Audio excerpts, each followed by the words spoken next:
Hello. I just finished writing in my book. It's slowly becoming more and more of a journal, and I just wanted it to be more talking points, but I ended up just splitting a lot into here, like a journal entry. So I kind of did a bit of a deep dive, and I started a video just before this, and I was gonna just read it out, but I think I sound too monotone. It's too monotone to do that, and it wasn't conveying properly, so I'm just gonna go through each page. It is one entry, but it's a long one. I'm just gonna go through and talk about it. I titled it, "Is it just me or ... I didn't really know what I was gonna write about, but I knew it was just gonna be like, is this a unique experience or not? So I just titled it that.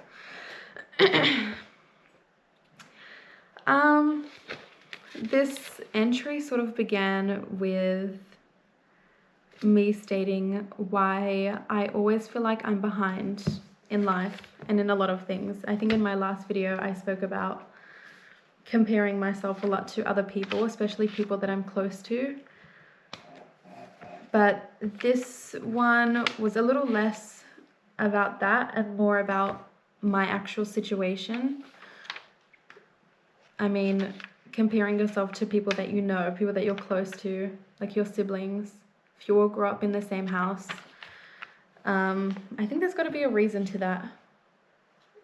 I think myself, we didn't grow up in the same sort of situation, even though, that's my camera turning off, even though we all lived in the same house, but for many reasons, the situation was different for all of us, or for me especially.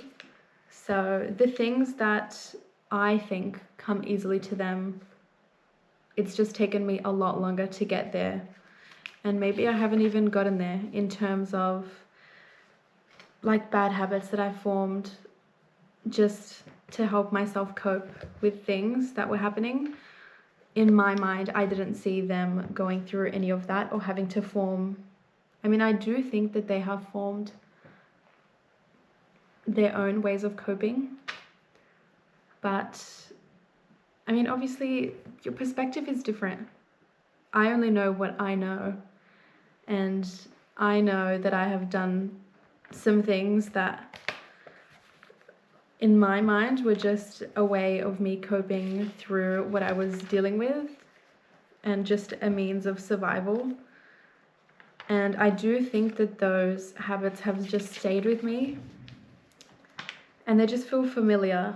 And there's just this feeling of the sadness and the loneliness and these habits just reinforcing those feelings that I felt when I was younger and that I still feel. And certain situations will bring it up more, will bring up those emotions more, like seeing certain people that did me wrong, you know, visiting my family, sort of comparing my life to their lives. It's almost like, maybe it's almost like comparing my life where I am now with my experiences that I had to what my life might have been like if I didn't go through those hard experiences. And maybe in some ways I see their lives where they have ended up as where I could be if I didn't have these hard experiences. So then I feel like I'm behind in a lot of ways.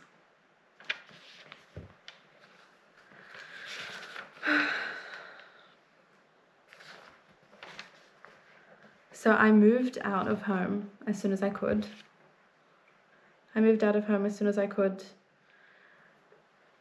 And then I never really tried to think about what happened to me or anything really to do with my past. The feeling still stayed with me in the sense of my actions and just feelings that I felt. I always felt, and even now I still do, but it comes more in waves now. I just always felt like a weight was on me, and I would call it depression. Like I had a clinical depression.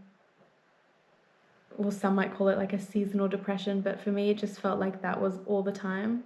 And it was this sadness that never really left me, even after I moved out.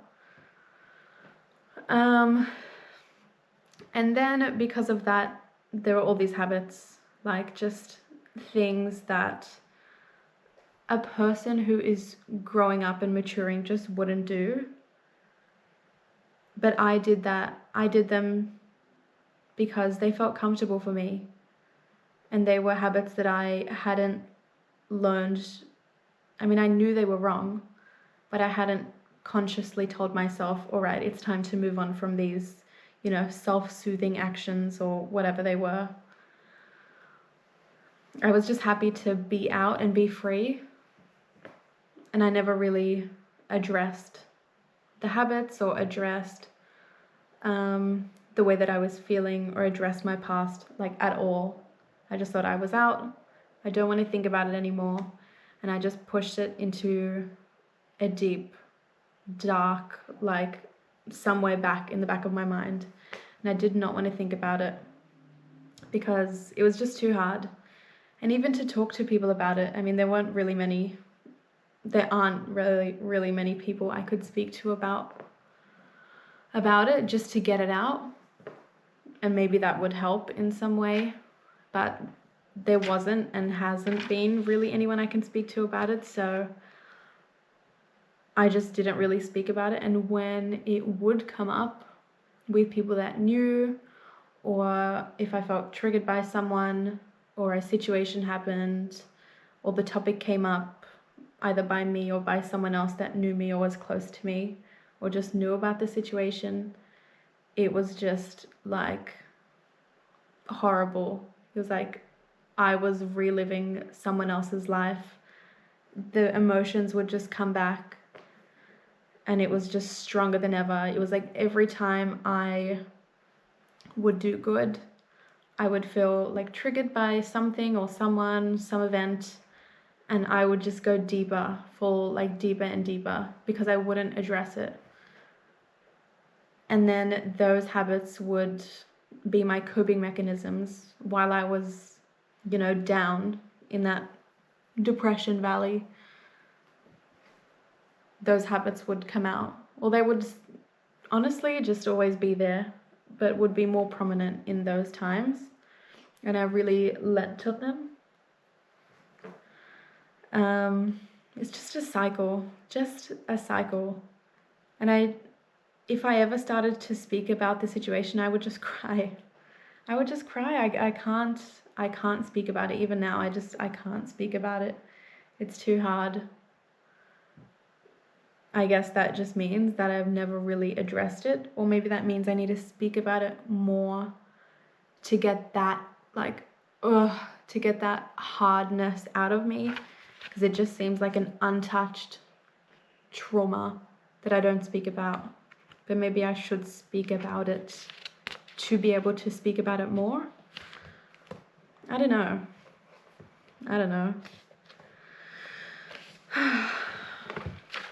Let's see what else I have in here.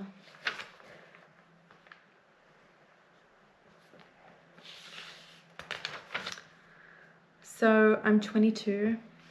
I'll be 23 in March next year. So in a few months, about 6 months, 5-6 months. And I don't know, I just wonder if I have really changed as much as I should, or as much as I thought I would.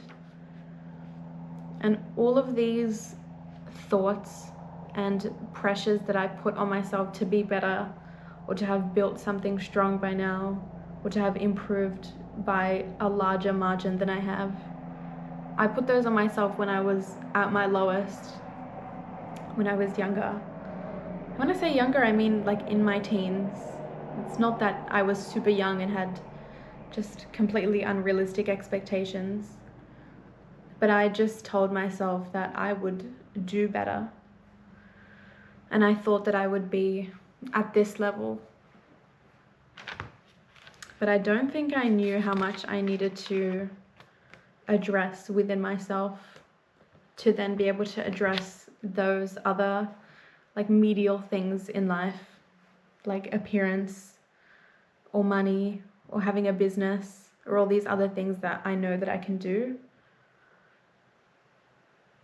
But it still feels like I'm being weighed down by these like emotional pulls and personal pulls that it almost feels like I don't have control over, but I know that I do.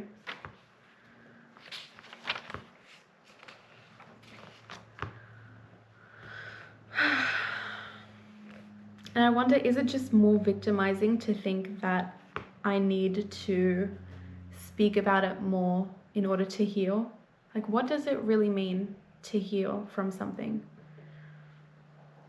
Is it just that you just keep moving and you don't think about it and you don't talk about it, and eventually it just becomes like a distant memory? I do also think, though, with that, I do also think, like, if you're trying to stay off of social media, for example, or if you're trying not to eat something, it's so much easier to just ignore it, just pretend it doesn't exist, to just go cold turkey completely instead of moderating it. Like, it's harder to moderate it, but in the long run, it will be better for you. Because when I am presented with another trigger or someone or an event happens and it just links back to, you know, something that happened to me before that sits within those feelings, or that's within that trauma or traumatic experience, whatever it is, it'll be like regressing. It'll be like no progress has happened, no matter how much I move forward materialistically. So I don't know, what is the solution there? What is the solution? So do I speak about it bit by bit, but also not try to victimize myself? Because I don't want to do that. That's just keeping myself in that hole, in that sad bubble. So maybe it should just be like bit by bit, you know, get my brain used to it, get myself, you know, comfortable with that, being uncomfortable with the feeling, and address it like it's any other life experience. This is a question. I don't know if that is the right thing to do. And I do know that I can do more, and more even in the sense of those medial things that I was speaking about. I always have all these ideas about things that I can do, ways to use my brain and use my creativity and use, you know, my drive. That should ultimately come from all of this struggle and hardship and trauma. And I do acknowledge that successful people are built through these kind of situations. But I wonder, where does that start? I kind of worry that if I heal through this and through it, it becomes just another feeling or another experience, then I wonder if that will still exist as a strong enough drive for me to, you know, prove people wrong and prove myself right, you know, my younger self right.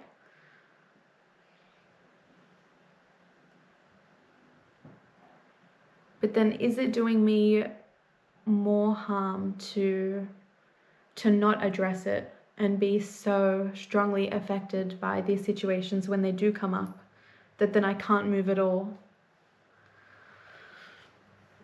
Something to think about. Maybe if I write more, it'll come to me. I don't know. I say I don't know a lot. It's because I don't know. All I can do is talk about it and think about it and see what arises, see what solutions come to me. But for now, that is enough. I think that's enough thinking for today. Okay, bye.